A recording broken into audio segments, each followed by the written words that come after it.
Hi everyone, this is Luke speaking from Best Mile. Welcome to this short video. Today we'll talk about what's going on in the ride-hailing business and the upcoming revolution that everybody was expecting for years. Let's get started.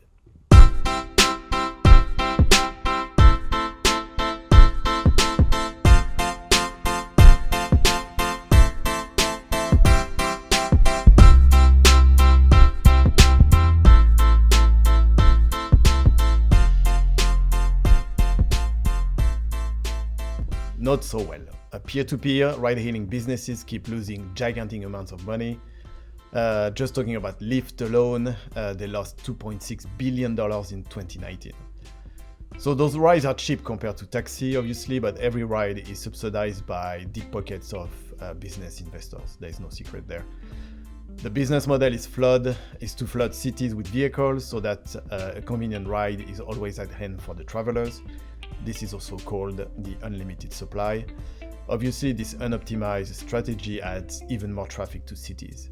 So as a result, vehicles drive most of the time empty. Cities get even more traffic jams. And last but not least, drivers are simply fed up. It's really something we see on the field on a daily basis, simply fed up with these companies and their ever-growing commission rates. While the alternative is coming from new services developed by brand new ride-hailing companies, owning this time their vehicle fleets and employing their own drivers. So these businesses are definitely focused on fleet optimization, safety, service reliability, and much lower driver commission rate, usually below 20%. Well, the main KPI is the vehicle utilization. And this is the number of miles a vehicle is carrying a customer compared to the number of miles the vehicle drives empty. And the goal for any technology behind these ride-hailing services is to optimize and to maximize this utilization ratio as much as possible. And again, this is possible if and only if the supply is in control, the vehicle fleet, and optimized at any given time.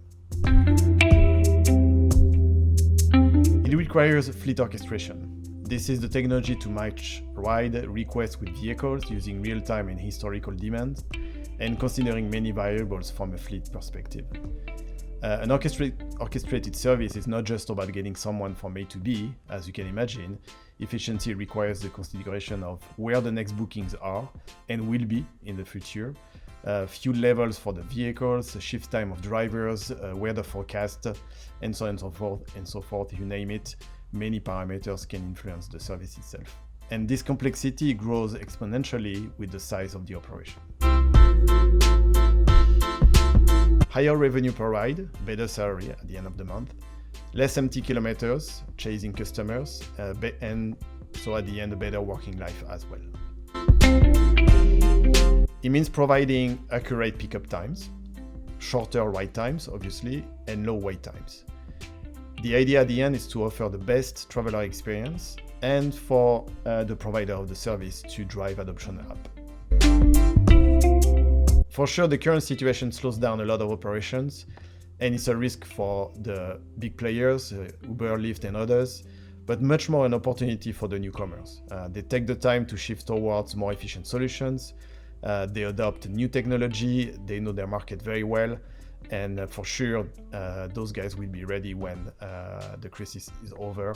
And recently we actually signed two new players, large players in Europe that are doing exactly that. The fleet orchestration will also help them to adapt the service in real time, to deactivate vehicle sharing, for instance, and to respect any requirements, any regulations related to COVID-19. We should expect to see more and more of these new ride-hailing companies, especially in Europe. Their owners are former Uber drivers or managers of traditional taxi companies and dispatchers. They are local organizations with a much better understanding of the local market dynamics and constraints. And last but not least, they are good citizens and work closely with public transport authorities. So if you are in that segment and you want to know more about how we enable those services, please contact us. With this, again, I'm Luke. Thanks for listening. Goodbye.